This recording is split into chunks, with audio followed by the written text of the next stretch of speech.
am Ronni Williams. I am 22 years old and I am from Daytona Beach, Florida. I'm most known for basketball, being the basketball player that made it out of Daytona Beach.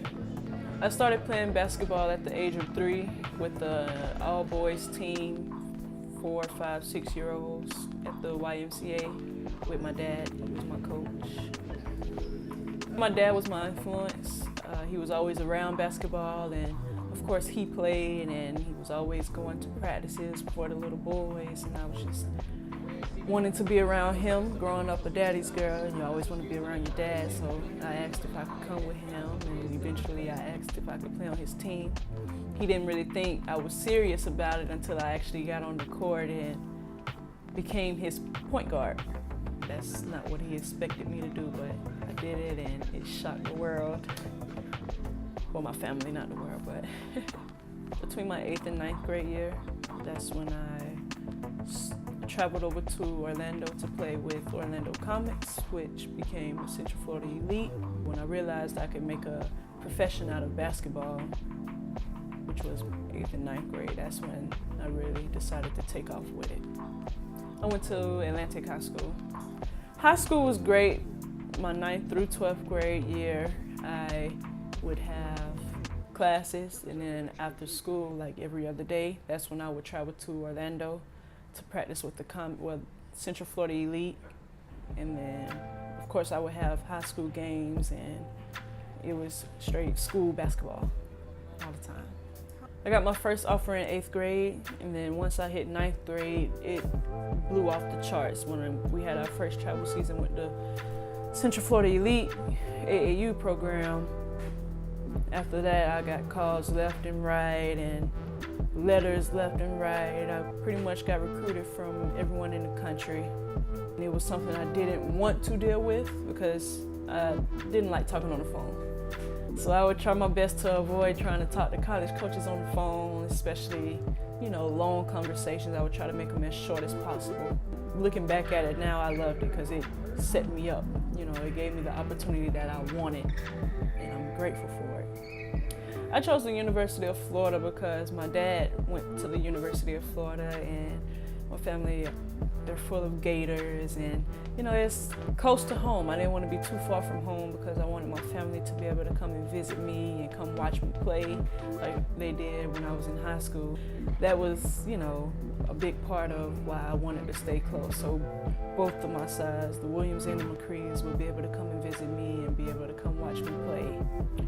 College was completely different from high school because it was more competitive. More players were serious about what they were doing when we got to college. It wasn't, in high school it's kind of like you have 1 or 2 good players on each team, and then the rest are just, neighborhood kids trying to have fun, trying to have some extracurricular activities. You get to college recruiting the best athletes in the world. So it's not just, my best friend next door.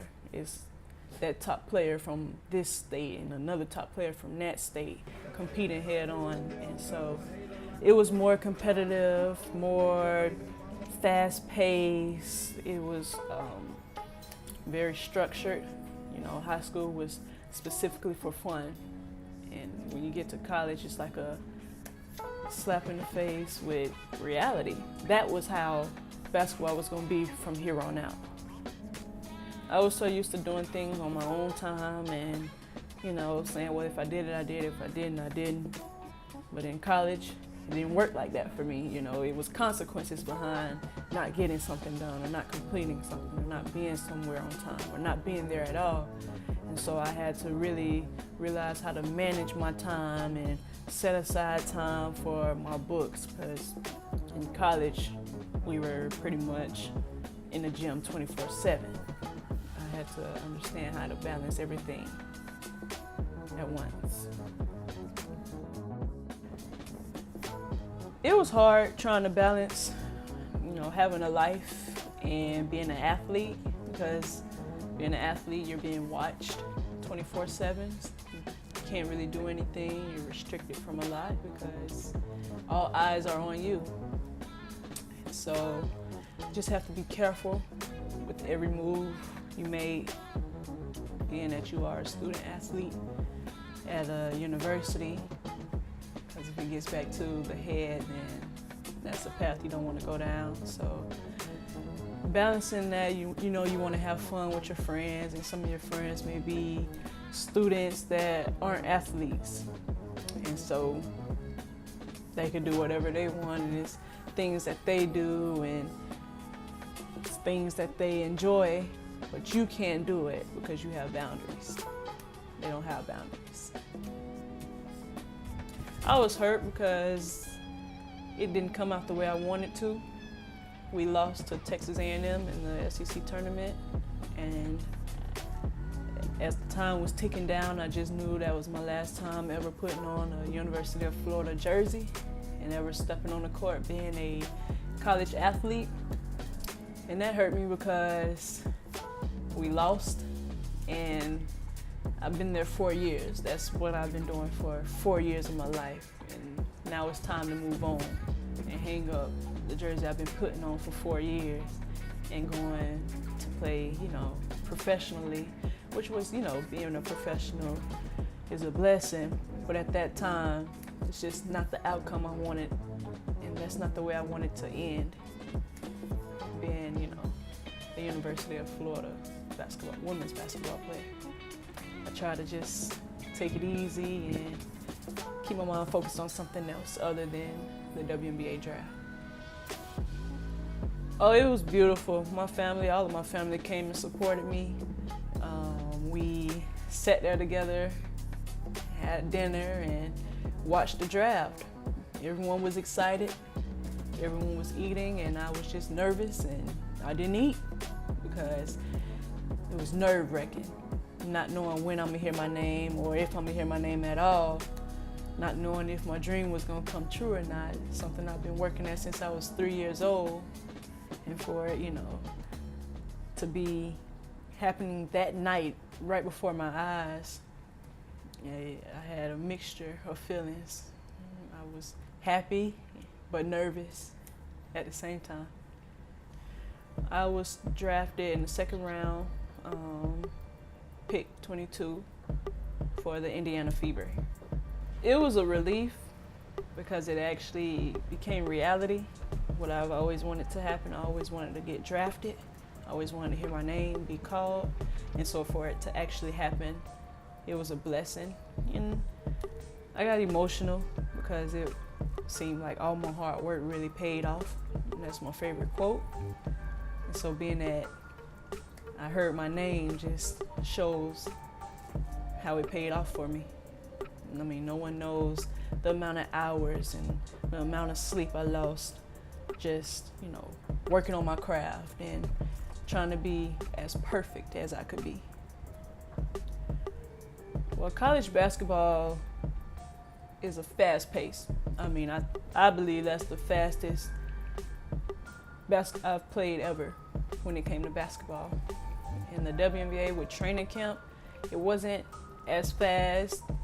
The vets, they were very relaxed and took their time going through the drills, and you have me sitting there trying to be Speedy Gonzalez, and I'm going 100%, giving it my all, but I carried on my pace that I used in college instead of just relaxing and being myself and playing the game that I know how to play. So that punished me because I ended up getting cut. I took a lot of valuable lessons from it. The coaches told me they loved me and loved how coachable I am, and told me I was one of their favorites because I was always willing to listen. That's what coaches admire most, a coachable player, no matter how good you are.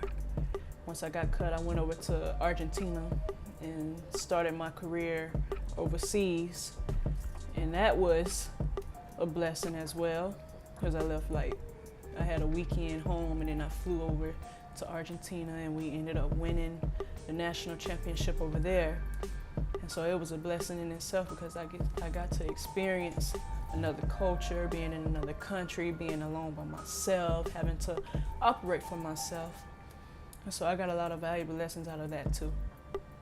Haven't had much of a pro, but this is my first time playing on a professional team, and for me to win the championship my first year, it was just a blessing from God. I was excited, full of joy.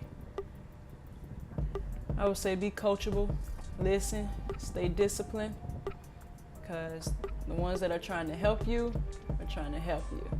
They're not gonna tear you down, they're not picking on you. Just take the advice that they're giving you and grow from it, learn.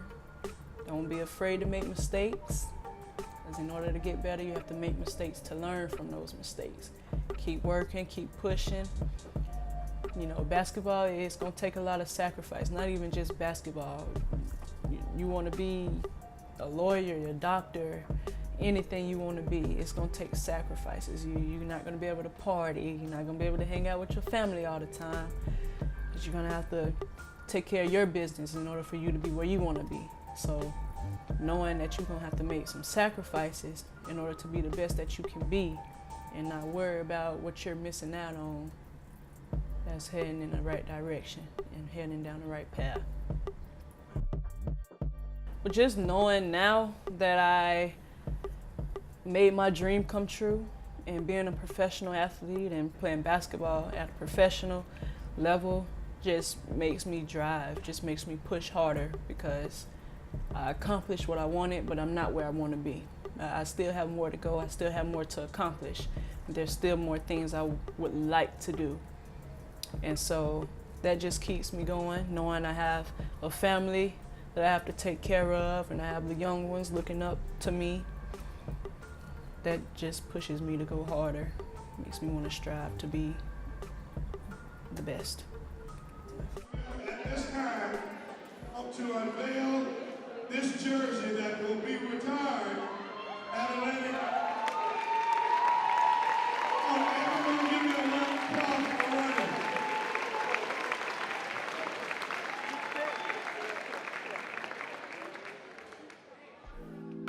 Hey guys, this is Ronni Williams, and this is my episode.